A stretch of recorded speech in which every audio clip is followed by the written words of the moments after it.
ಸ್ನೇಹಿತರೆ ನಮಸ್ಕಾರ. ಹೇಗಿದ್ದೀರಾ ಎಲ್ಲರೂ? ಯಾರಾದರೂ ಮೊದಲನೇ ಬಾರಿ ನಮ್ಮ ಚಾನಲ್ ನೋಡ್ತಿದ್ರೆ ಈಗಲೇ ಸಬ್ಸ್ಕ್ರೈಬ್ ಮಾಡ್ಕೊಳ್ಳಿ, ಹಾಗೆ ಪಕ್ಕದಲ್ಲಿ ಕಾಣುವಂತಹ ಬೆಲ್ ಐಕಾನ್ ಒತ್ತಿ ಅಂತ ಹೇಳ್ತಾ, ಸ್ನೇಹಿತರೆ ಈ ವಿಡಿಯೋನಲ್ಲಿ ಸ್ವಲ್ಪ ನಮ್ಮ ದೇಶದ ಹಾಗೆ ಪಕ್ಕದ ದೇಶದ ಸ್ವಲ್ಪ ಒಂದು ವಿಷಯ ತೊಗೊಂಡ್ಬರೋಕ್ಕೆ ನಿಮಗೆ ಅರ್ಥ ಆಗೋ ರೀತಿಯಲ್ಲಿ ನಮ್ಮ ಚಾನಲನ್ನು ಯಾರೆಲ್ಲ ನೋಡ್ತಿದ್ದೀರೋ ಅವ್ರಿಗೆ ಸ್ವಲ್ಪ ಗಮನಕ್ಕೆ ತರೋಕ್ಕೆ ಈ ವಿಡಿಯೋ ಮಾಡಿದ್ದೀನಿ. ಸ್ನೇಹಿತರೆ, ಈಗಿಷ್ಟೇ 3 ದಿನದ ಹಿಂದೆ ಅಮೇರಿಕ ಅಧ್ಯಕ್ಷರಾಗಿ ಟ್ರಂಪ್ ಅವರು ಆಯ್ಕೆಯಾಗಿದ್ದಾರೆ. ಒಳ್ಳೆಯ ಮೆಜಾರಿಟಿಯಲ್ಲಿ ಗೆದ್ದು ಅಮೇರಿಕ ಅಧ್ಯಕ್ಷರಾಗಿದ್ದಾರೆ. ಇವರು ಗೆದ್ದ ಮೇಲೆ ಸ್ವಲ್ಪ ವಿಶ್ವಸಂಸ್ಥೆಗೆ ಒಂದು ಒಳ್ಳೆಯ ಗುಣಪಾಠ ಮಾಡುವಂತಹ ಒಂದು ಒಳ್ಳೆಯ ದಾರಿಯನ್ನು ತಗೊಂಡು ಹೋಗುವಂತಹ ಪುರುಷ ಗೆದ್ದಿದ್ದಾನೆ ಅಂಥೇಳಿ ಹೇಳ್ಕೊಬೋದು. ಯಾಕೆಂದರೆ ಹಿಂದಿನ ಸಮಯದಲ್ಲಿ ಕೂಡ ಟ್ರಂಪ್ ಅವರು ಗೆದ್ದಿದ ಮೇಲೆ ಇವರು ಅನವಶ್ಯಕತೆಯಾಗಿ ಬೇರೆ ದೇಶಗಳ ಮೇಲೆ ಜಾಸ್ತಿ ಗಮನವನ್ನು ಹಾಕ್ತಿರಲಿಲ್ಲ. ಇವರು ಬರೋ ಮುಂಚೆ ಕೆಲವೊಂದು ದೇಶಗಳ ಯುದ್ಧಗಳನ್ನು ಕಾಪಾಡೋದಕ್ಕೆ ಇವರ ದೇಶದ ಸುಮಾರು ಸೈನಿಕರಿಗೆ ಕಳಿಸಿ ಆ ದೇಶ ಕಾಯುವುದಕ್ಕೆ ಇವರು ಕಳಿಸ್ತಾಯಿದ್ರು. ಉದಾಹರಣೆಗೆ ತಾಲಿಬಾನ್ ದೇಶ ಆಗ್ಬೋದು, ಅಫ್ಘಾನಿಸ್ತಾನ ಗಡಿಭಾಗದ ಆಗ್ಬೋದು, ಅಲ್ಲೆಲ್ಲ ಕಳಿಸ್ತಾಯಿದ್ರು. ಆ ಹೋಗುವ ಅಮೇರಿಕದ ಸೈನಿಕರಿಗೆ ಸಾವಿರಾರು ಕೋಟಿ ವರ್ಷಕ್ಕೊಮ್ಮೆ ಖರ್ಚು ಬೇರೆ ಆಗ್ತಾಯಿತ್ತು. ಆದರೆ ಈ ರೀತಿ ಅಮೇರಿಕ ಹೋಗೋಕ್ಕೆ ಕಾರಣ ಏನು, ಅಮೇರಿಕದ ಸೈನಿಕರು ಯಾಕೆ ಹೋಗ್ತಾರೆ, ಅವ್ರಿಗೆ ಸಂಬಂಧ ಏನಂತ ನಿಮ್ಮ ಗಮನಕ್ಕೆ ಬರಬೇಕಾದ್ರೆ ಎಷ್ಟೋ ಜನರಿಗೆ ಗೊತ್ತಿಲ್ಲದಿರೋ ವಿಷಯ ಅಂದರೆ, ಅಮೇರಿಕ ಅನ್ನೋದು ಇಡೀ ಪ್ರಪಂಚದ ದೊಡ್ಡ ವಿಶ್ವಸಂಸ್ಥೆಯನ್ನು ಕಾಪಾಡುವಂತಹ ನೆರೆಹೊರೆ ದೇಶಗಳೆಲ್ಲ, ಇಡೀ ಪ್ರಪಂಚದ ಎಲ್ಲ ದೇಶಗಳಿಗೆ ಏನಾದರೂ ಸಮಸ್ಯೆಗಳು ಬಂದಾಗ ಮತ್ತು ಏನಾದರೂ ಒಂದು ಪರಿಹಾರ ಮಾಡಿಕೊಡ್ಬೇಕಾದ್ರೆ ಒಂದು ದೇಶದ ಮೇಲೆ ಇನ್ನೊಂದು ದೇಶ ಗಡಿ ಭಾಗದ ಸಮಸ್ಯೆ ಆಗ್ಬೋದು, ಇಲ್ಲ ಆಮದು ರಫ್ತು ಬಗ್ಗೆ ಆಗ್ಬೋದು, ಇಲ್ಲಿ ತಲೆ ಹಾಕೋದು ಒಂದು ಪವರ್ ಅಂತ ಇರೋದು ಅಂದರೆ ಅಮೇರಿಕಕ್ಕೆ, ಇಡೀ ವಿಶ್ವದಲ್ಲೇ ಅಮೇರಿಕಕ್ಕಿರುತ್ತೆ. ಹಾಗಾಗಿ ಈ ಅಮೇರಿಕ ಅಧ್ಯಕ್ಷರು ಯಾರೆಲ್ಲ ಇರ್ತಾರೆ ಅದು ಅತಿ ಮುಖ್ಯವಾದ ವ್ಯಕ್ತಿ ಆಗ್ತಾರೆ ಇಡೀ ಪ್ರಪಂಚಕ್ಕೆ. ಸ್ನೇಹಿತರೆ, ಎಲ್ಲ ನೋಡ್ತಿದ್ದೀರಿ, ಸುಮಾರು 1 ವರ್ಷ 2 ವರ್ಷ ಹಿಂದೆ ಅಮೇರಿಕದ ಅಧ್ಯಕ್ಷ ಆಗುವ ಸಮಯದಲ್ಲಿ ಸುಮಾರು ಯುದ್ಧಗಳು ನಡೆಯಿತು. ಪುಟಿನ್ ರಷ್ಯಾ ಮತ್ತು ಯುಕ್ರೇನ್ ಮೇಲೆ ಯುದ್ಧಗಳು ನಡೀತಾ ಇದ್ದು ತುಂಬ ಜನ, ಸಾವಿರಾರು ಜನ ಸತ್ತೋದ್ರು. ಮತ್ತು ಈ ಇಸ್ರಾಯೇಲ್ ದೇಶವು ಸುಮಾರು ದೇಶಗಳ ಮೇಲೆ, ಮುಸ್ಲಿಂ ರಾಷ್ಟ್ರಗಳ ಮೇಲೆ ಯುದ್ಧಗಳು ಮಾಡಿ ಸುಮಾರು ಸಾವಿರಾರು ಜನ ಸಾಯ್ತಿದ್ದಾರೆ, ಈಗಲೂ ನಡೀತಿದೆ. ಹಿಜ್ಬುಲ್ಲಾ ಮೇಲೆ, ಈಗ ಇರಾನ್ ಮೇಲೆ ಯುದ್ಧ ಶುರು ಮಾಡಿದೆ, ತುಂಬಾ ನಡೀತಿದೆ.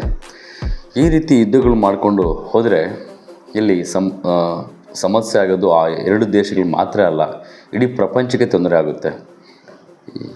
ಕೇವಲ ಒಂದು 15-20 ದಿನಗಳಿಂದ ಇರಾನ್ ದೇಶದ ಮೇಲೆ ಇಸ್ರಾಯೇಲ್ ಅವರು ಹಾಕಿರುವಂತಹ ಕೆಲವೊಂದು ಬಾಂಬ್ಗಳು, ಅದು ಪೆಟ್ರೋಲಿಯಂ ತೈಲ ಉತ್ಪತ್ತಿ ಆಗುವಂತಹ ಕೆಲವು ಜಾಗಗಳ ಮೇಲೆ ಸುಮಾರು ದಾಳಿಗಳು ಮಾಡಿ ಅಲ್ಲಿ ಪೆಟ್ರೋಲಿಯಂ ತೈಲ ಉತ್ಪತ್ತಿ ಮಾಡುವಂತಹ ಕೆಲವು ಒಳ್ಳೆಯ ಜಾಗಗಳಲ್ಲಿ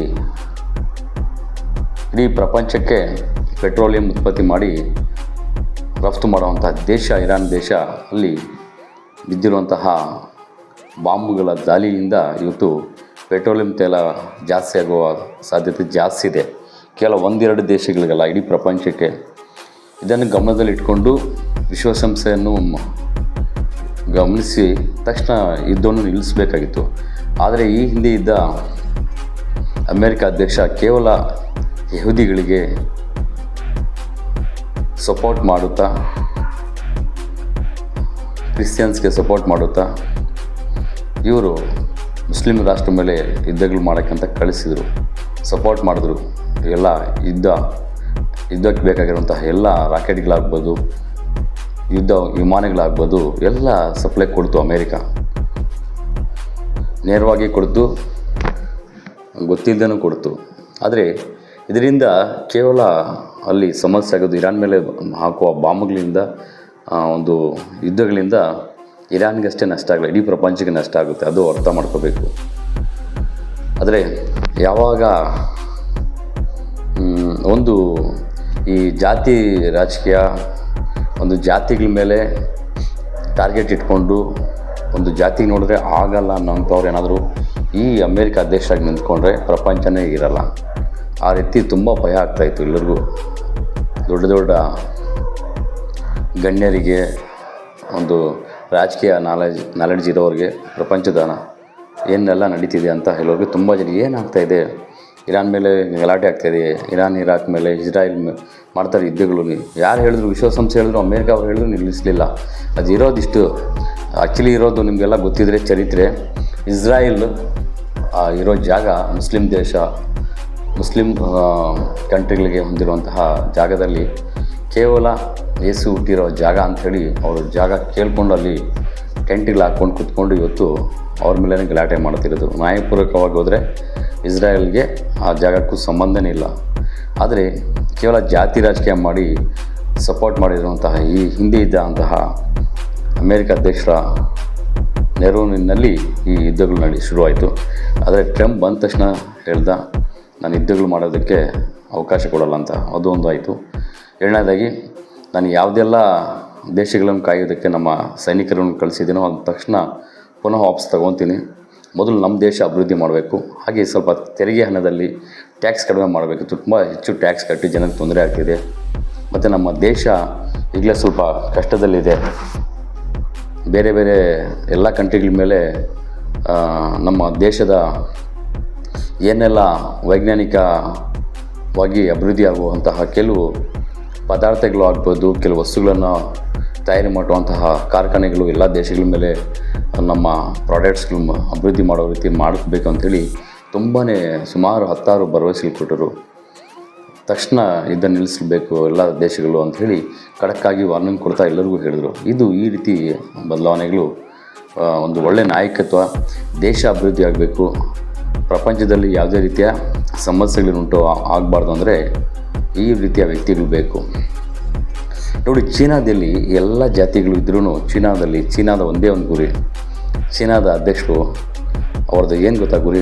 ಪ್ರಪಂಚದ ಎಲ್ಲ ಮೂಲೆಯಲ್ಲಿ ಕೂಡ ಅವರು ಯುರೋಪ್ ದೇಶದ ಪ್ರಾಡಕ್ಟ್ಸ್ಗಳನ್ನು ಸಪ್ಲೈ ಮಾಡ್ತಿದ್ದಾರೆ. ಪ್ರತಿಯೊಂದು ದೇಶದ ಮೂಲೆಗಳಲ್ಲಿ ಇವರು ಬ್ರ್ಯಾಂಚ್ಗಳಿದ್ದಾವೆ, ಅರ್ಥ ಮಾಡ್ಕೊಳ್ಳಿ. ಇವರು ಚೀನಾದವರು ಯಾವಾಗಲೂ ಇವರು ಜಾತಿ ಆಧಾರಗಳ ಮೇಲೆ ಇಟ್ಕೊಂಡು ಒಂದು ಜಾತಿ ಕುಲಗಳ ಹೆಸರಲ್ಲಿ ತಲೆ ಹಾಕ್ತಾನೆ ಇಲ್ಲ. ಅವರು ಕೇವಲ ಅಭಿವೃದ್ಧಿ, ಡೆವಲಪ್ಮೆಂಟ್ಸ್, ರಿಚ್ ಫೈನಾನ್ಸಾಗಿ ಬೆಳಿಬೇಕು, ಬೇರೆ ದೇಶಗಳಿಗೆ ಸಾಲ ಕೊಡಬೇಕು, ಆ ದೇಶ ಇವರ ಕಂಟ್ರೋಲಲ್ಲಿ ಇಟ್ಕೋಬೇಕಂತೇಳಿ ಇಡೀ ಪ್ರಪಂಚವನ್ನು ಇವತ್ತು ಹೇಳಬೇಕಾದ್ರೆ ಚೀನಾ ನಂಬರ್ 1 ಸ್ಥಾನದಲ್ಲಿದೆ ಫೈನಾನ್ಸಲ್ಲಿ. ಅದಕ್ಕೆ ಮುಖ್ಯ ಕಾರಣ, ಒಂದು, ಜನಸಂಖ್ಯೆ ಜಾಸ್ತಿ ಇದೆ. ಎರಡನೇದು, ಇವರ ಗುರಿ ಇದೆ ನೋಡಿ, ಕೇವಲ ಅಭಿವೃದ್ಧಿ. 2, ಮೂರನೇದಾಗಿ ಇವರು ಯಾವುದೇ ಜಾತಿ ರಾಜಕೀಯ ಆಗ್ಬೋದು, ಒಂದು ಕುಲದ ಹೆಸರಲ್ಲಿ ಇವರ ದೇಶಗಳಲ್ಲಿ ಏನೇ ಅಂತಹ ಘಟನೆಗಳು ಆಗಕ್ಕೆ ಬಿಡಲ್ಲ. ಇವರು ಒಂದೇ ಒಂದು ಮಾತು, ಆ ಮಾತಲ್ಲೇ ನಡಿಬೇಕು, ಅದೇ ಫೈನಲ್ ಆಗಿರುತ್ತೆ. ಕೇವಲ ಇವರು ಡೆವಲಪ್ಮೆಂಟ್ಸ್ ಕಡೆ ಅಷ್ಟೇ ಗಮನ ಹಾಕ್ತಾರೆ. ಇದು ಅಭಿವೃದ್ಧಿ ಅಂದರೆ. ಆದರೆ ನಮ್ಮ ದೇಶದಲ್ಲಿ ಇವತ್ತು ಏನಾಗ್ತಾಯಿದೆ ಅಂದರೆ ಕೇವಲ ಜಾತಿ ರಾಜಕೀಯ. ಒಂದು ಇಡೀ ದೇಶದ ಜನ ಕಟ್ಟುವಂತಹ ತೆರಿಗೆ ಹಣ ಇವತ್ತು ಇರುವ ಒಬ್ಬ ಮನುಷ್ಯ 100 ರೂಪಾಯಿ ದುಡಿತಾನಂದರೆ 40 ರೂಪಾಯಿ ಸರ್ಕಾರಕ್ಕೆ ತೆರಿಗೆ ರೀತಿಯಲ್ಲಿ ಹೋಗ್ತಾ ಇದೆ. ಅದು ಹೆಂಗೆ ಹೋಗುತ್ತೆ ಸರ್ ಅಂತ ಹೇಳ್ತೀರಾ ನೀವು? ಈ ಒಂದು 1000 ರೂಪಾಯಿದ ಐಟಮ್ಸ್ ತೊಗೊಂಬಂದರೆ, ಅರ್ಥ ಮಾಡ್ಕೊಳ್ಳಿ, ನಿಮ್ಮ ಮನೆಗೆ 1000 ರೂಪಾಯಿದ ಐಟಮ್ಸ್ ತೊಗೊಂಬಂದರೆ ಅದು 600 ರೂಪಾಯಿದ ಐಟಮ್ಸ್ ಅಷ್ಟೇ ಆಗಿರುತ್ತೆ. 400 ರೂಪಾಯಿ ನಿಮಗೆ ಎಕ್ಸ್ಟ್ರಾ ಬಿದ್ದಿರುತ್ತೆ, ತೆರಿಗೆ ರೀತಿಯಲ್ಲಿ ಹೋಗ್ತಾ ಇದೆ. ಅಷ್ಟು ಅಮೌಂಟ್ ಹೋಗ್ತಾ ಇರೋ ಸಂದರ್ಭದಲ್ಲಿ ಈ ದೇಶ ಆಳ್ವಿಕೆ ಮಾಡುವಂಥವರು ಇದನ್ನು ಯಾರೆಲ್ಲ ನಿಭಾಯಿಸ್ತಿದ್ದಾರೆ, ಇವರ ಹೇಗೆ ಯಾವ ಕಡೆ ಇರಬೇಕಾದ್ರೆ ಅಭಿವೃದ್ಧಿ ಕಡೆ ಇರಬೇಕು.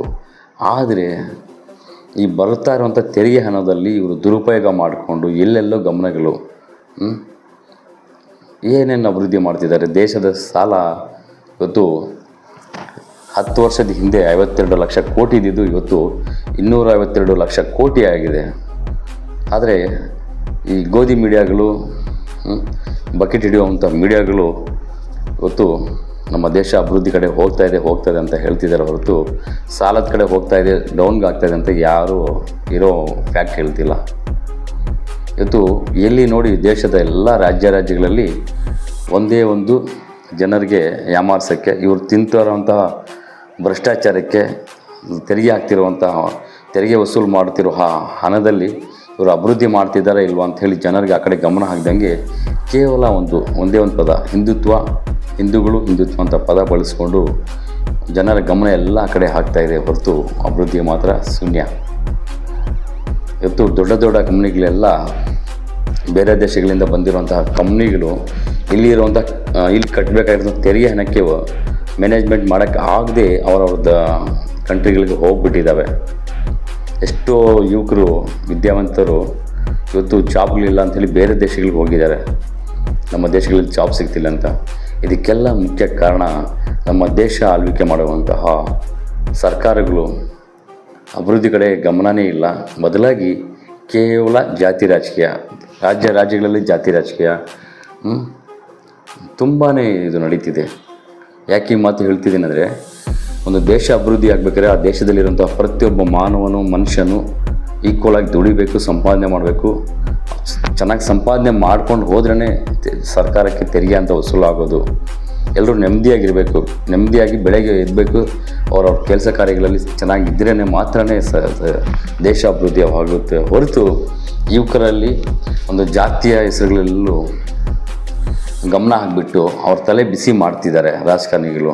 ಇದರಿಂದ ದೇಶ ಅಭಿವೃದ್ಧಿ ಕಡೆ ಹೋಗಲ್ಲ, ಬದಲಾಗಿ ಕೋಮುಗಲಭೆಗಳು ಸೃಷ್ಟಿ ಆಗ್ತಾ ಇದ್ದಾವೆ, ಅತ್ಯಾಚಾರಗಳು ಜಾಸ್ತಿ ಆಗ್ತಾ ಇದ್ದಾವೆ.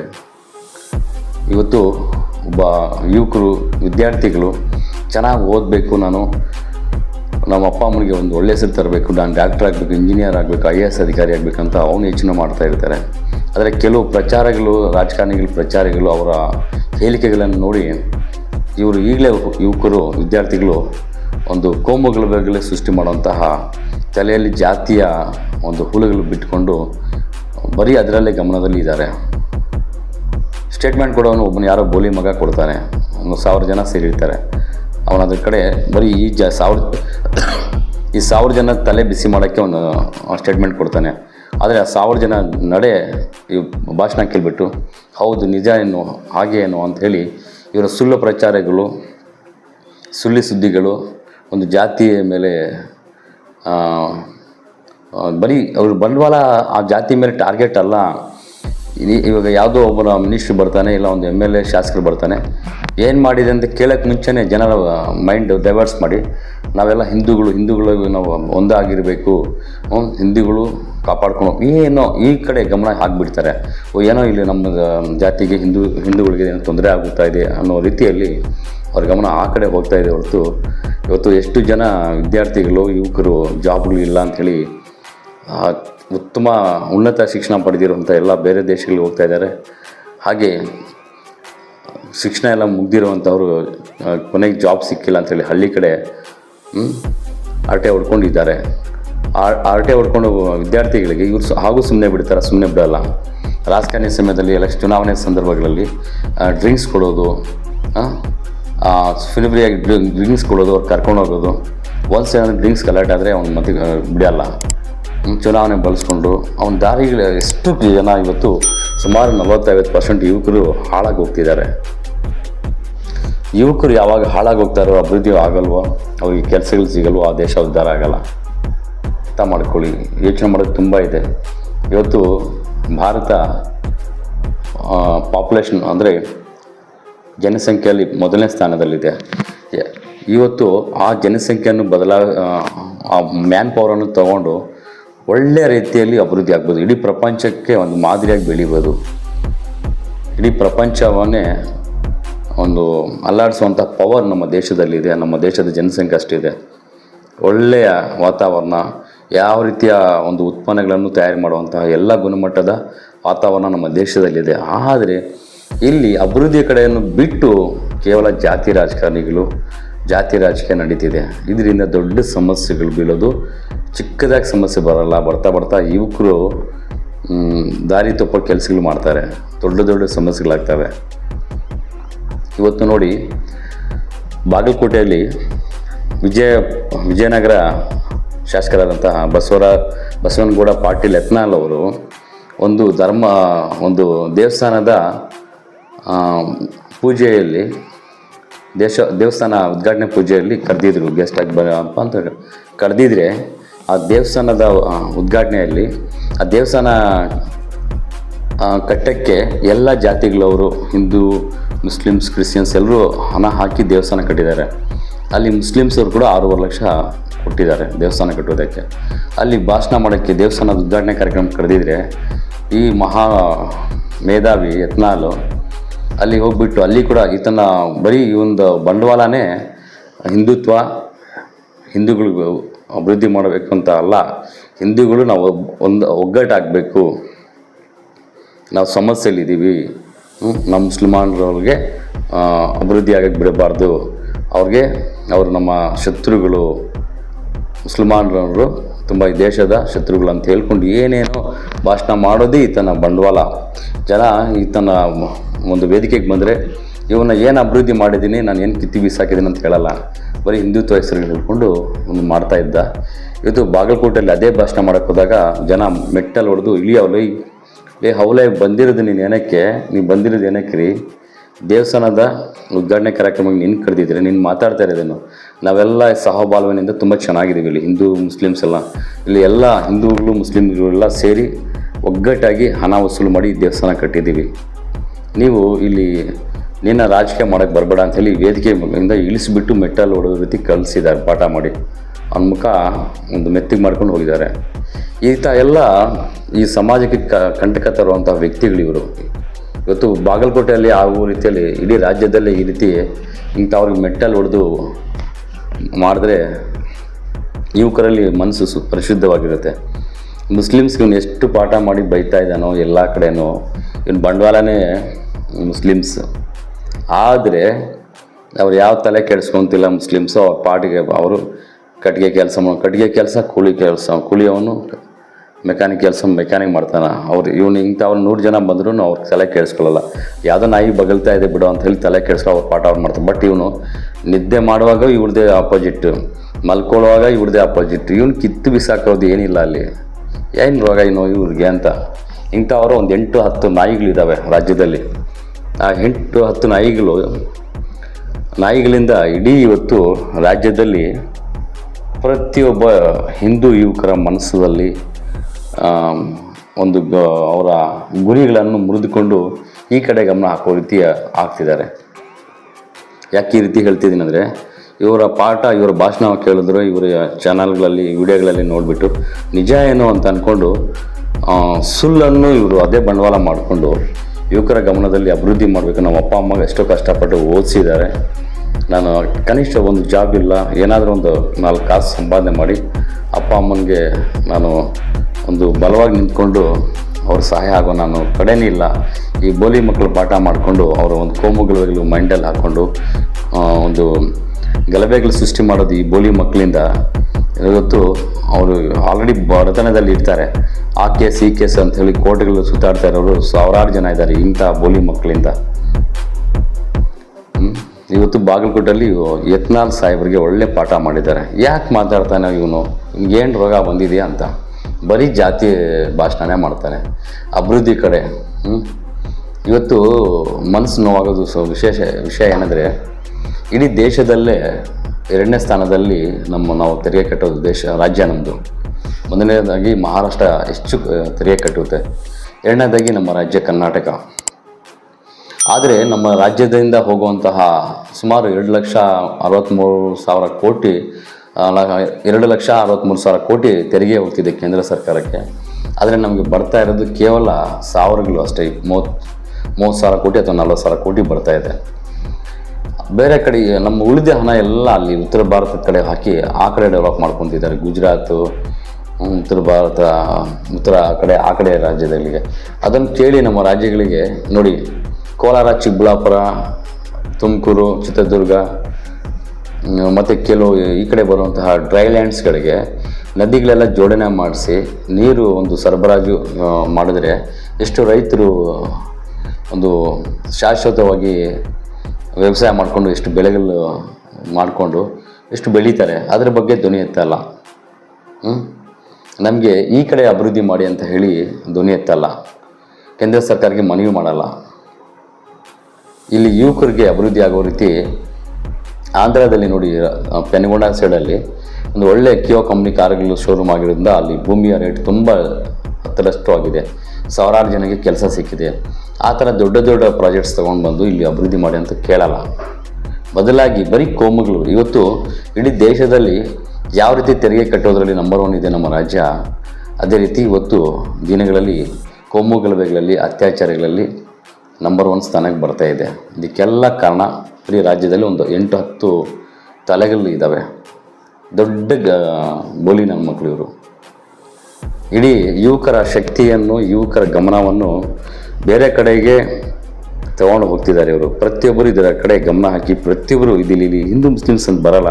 ನಮ್ಮ ರಾಜ್ಯ ಅಭಿವೃದ್ಧಿ ಆಗಬೇಕು, ನಮ್ಮ ದೇಶ ಅಭಿವೃದ್ಧಿ ಆಗಬೇಕಾದ್ರೆ ಇಲ್ಲಿ ತೆರಿಗೆ ಕಟ್ಟುವಂಥ ಪ್ರತಿಯೊಬ್ಬರು, ಹಿಂದೂ ಆಗಲಿ, ಮುಸ್ಲಿಮ್ ಆಗಲಿ, ಕ್ರಿಶ್ಚಿಯನ್ಸ್ ಆಗಲಿ, ಜೈನರಾಗಲಿ, ಇಲ್ಲಿ ಪ್ರತಿಯೊಬ್ಬರೂ ಕೂಡ ಇಂಪಾರ್ಟೆಂಟೇ. ಯಾರೋ ಒಬ್ಬನು ಮುಸ್ಲಿಮ್ಸ್ ಒಂದು ಕೋಟಿ ರೂಪಾಯಿ ಸಂಪಾದನೆ ಮಾಡಿ ಒಂದು ಮನೆ ಕಟ್ಟಿದ್ದಾನೆ ಅಂದರೆ ಅವ್ನು ಅವ್ನು 40 ಲಕ್ಷ ರೂಪಾಯಿ, 40% ಅಂದರೆ 40 ಲಕ್ಷ ಅಷ್ಟೊಂದು ತೆರಿಗೆ ಕಟ್ಟಿರ್ತಾನೆ. ಅರ್ಥ ಮಾಡ್ಕೊಳ್ಳಿ. ಅದು ಬರೋದು ದೇಶಕ್ಕೆ ಅಭಿವೃದ್ಧಿಗೆ. ಆದರೆ ಅವನು ಆ ರೀತಿ ಅಭಿವೃದ್ಧಿ ಆಗೋಕ್ಕೆ ಪ್ರತಿಯೊಬ್ಬರು ದುಡಿಬೇಕು. ಇಲ್ಲಿ ಹಿಂದೂಗೂ 1 ಲಕ್ಷ ರೂಪಾಯಿ ಬಿಸ್ನೆಸ್ ಮಾಡಿದ್ರು ಅವನ ಕಡೆಯಿಂದ 40% ತೆರಿಗೆ ಸರ್ಕಾರಕ್ಕೆ ಲಾಭ ಬಂದಿರುತ್ತೆ. ಹಿಂದೂ ತೊಗೊಂಡ್ರು ಅಷ್ಟೇ. ಇಲ್ಲಿ ನೆಮ್ಮದಿಯಾಗಿ ಅವ್ರವ್ರ ಕೆಲಸ ಮಾಡ್ಕೊಳ್ಳೋಕ್ಕೆ ಬಿಡಬೇಕು. ಹಿಂದೂ ಆಗಲಿ, ಮುಸ್ಲಿಮ್ಸ್ ಆಗಲಿ, ಜನರಾಗಲಿ, ಕ್ರಿಶ್ಚಿಯನ್ಸ್ ಆಗಲಿ. ಆದರೆ ಇಲ್ಲಿರೋರಿಗೆ ದುಡಿಯೋದು, ಸಂಪಾದನೆ, ದೇಶ ಕಟ್ತಾರ, ತೆರಿಗೆ ವಸೂಲು ಆಗಬೇಕಾದ್ರೆ ಎಲ್ಲರೂ ನೆಮ್ಮದಿಯಾಗಿರಬೇಕು. ಅವರ ಕೆಲಸಗಳಲ್ಲಿ, ಕಾರ್ಯಗಳಲ್ಲಿ ಫ್ರೀ ಆಗಿರಬೇಕು. ಆದರೆ ಈ ನನ್ನ ಮಕ್ಕಳು ಬೆಳೆಯೋದಕ್ಕೆ ಇಲ್ಲಿ ಕೋಮುಗಳು ಬೆಳೆಯುತ್ತೆ ಅಂದರೆ ದೇಶ ಇಲ್ಲಿ ಅಭಿವೃದ್ಧಿ ಆಗುತ್ತೆ. ಅರ್ಥ ಮಾಡ್ಕೊಳ್ಳಿ. ಜನಸಂಖ್ಯೆ ಜಾಸ್ತಿ ಆದಷ್ಟು ಕಷ್ಟಗಳು ಬರಲ್ಲ. ಆ ಜನಸಂಖ್ಯೆಯನ್ನು ಬಳಸ್ಕೊಂಡು ಅಭಿವೃದ್ಧಿ ಮಾಡುವಂತಹದ್ದು ಜ್ಞಾನ ಇರುವಂತಹ ಸರ್ಕಾರಗಳು ಇದ್ದರೆ ಅದು ಅಭಿವೃದ್ಧಿ ಆಗಿರುತ್ತೆ. ಆದರೆ ಇವತ್ತು ಜನರ ಒಂದು ದಾರಿ ತಪ್ಪುವಂಥ ಕೆಲಸ ಮಾಡಿಕೊಂಡು ಅಭಿವೃದ್ಧಿ ಕಡೆ ಜೀರೋ ಮಾಡ್ತಿದ್ದಾರೆ. ಇದು ತುಂಬ ಸಮಸ್ಯೆಗಳು ಉತ್ಪತ್ತಿಯಾಗ್ತವೆ. ಯಾರೋ ಮಾಡೋ ಕೆಲಸಗಳಲ್ಲಿ ಇವತ್ತು ನೋಡಿ, ಎಲ್ಲಾದರೂ ಹೋಗಿ ನೀವು ನೋಡಿ, ಜನಸಾಮಾನ್ಯರಲ್ಲಿ ಇಲ್ಲಿ ಹಿಂದೂ ಮುಸ್ಲಿಮ್ಸ್ ಸಹಬಾಳ್ವೆಯಿಂದ ಜೀವನ ಮಾಡ್ಕೊಂಡು ಹೋಗ್ತಿದ್ದಾರೆ. ಎಲ್ಲರೂ ಸಂತೋಷ ಕೆಲಸ ಮಾಡ್ಕೊಳ್ತಾರೆ. ಬೇಜಾರಾದಾಗ ಹಿಂದೂಗಳು ಮುಸ್ಲಿಮ್ಸ್ ಅಂಗಡಿಗಳು ಹೋಗ್ತಾರೆ, ಹೋಟೆಲ್ಗಳು ಹೋಗ್ತಾರೆ, ಟೀ ಸ್ಟಾಲ್ಗೆ ಹೋಗ್ತಾರೆ. ಮುಸ್ಲಿಮ್ಸ್ ಹಿಂದೂ ಹೋಟೆಲ್ಗಳು ತುಂಬ ಚೆನ್ನಾಗಿ ಹೋಗ್ತಾರೆ. ಈ ನನ್ನ ಮಕ್ಕಳು ಕೊಡೋ ಸ್ಟೇಟ್ಮೆಂಟ್ಗಳಿಂದ ಅಲ್ಲಿ ತೊಂದರೆಗಳು ಯಾರ್ಯಾರು ಆಗ್ತಾಯಿದೆ ಅಂದರೆ ಅವ್ರಿಗಾಗಲ್ಲ, ಅಲ್ಲಿ ಸಹಬಾಳ್ವೆಯಿಂದ ಇವತ್ತಿರುವ ಯುವಕರಲ್ಲಿ ತೊಂದರೆ ಆಗ್ತಾಯಿದೆ. ಅವ್ರು ಏನು ಕೆಲಸ ಇಲ್ಲದೆ ಏನು ಮಾಡೋಣ ಅಂತ ಯೂಟ್ಯೂಬಲ್ಲಿ ಹೋಗ್ತಾರೆ, ಚಾನಲ್ ನೋಡ್ತಾರೆ. ಇವರು ಈ ಥರ ಭಾಷಣ ಮಾಡಿ ನಿಜ ಏನು ಅಂಥೇಳಿ ಇಲ್ಲಿ ಅವನ ತಲೆಯಲ್ಲಿ ಹುಳ ಬಿಡ್ತಾ ಇದ್ದಾರೆ ಇವರು. ಎಲ್ಲ ಯುವಕರಲ್ಲಿ ತಲೆ ಬಿಸಿ ಮಾಡ್ತಾ ಇದ್ದಾರೆ. ನಾಳೆ ಅವನೇನೋ ಅದೇ ನಿಜ ಅಂದ್ಕೊಂಡು ಯಾವುದಾದ್ರು ಗಲಭೆಗಳಲ್ಲಿ ಕಲ್ಲು ತೂರಾಟಗಳಲ್ಲಿ ಹೋಗೋದು, ಕೇಸ್ಗಳು ಹಾಕ್ಸ್ಕೊಂಡ್ರೆ ನನ್ನ ಮಗ ಬರ್ತಾನೆ ಎತ್ನಾಲು, ಯಾರೋ ಹೋಗಯ್ಯ ಅಂತಾನೆ. ತೊಂದರೆಗೆ ಬೀಳೋದು ನೀವು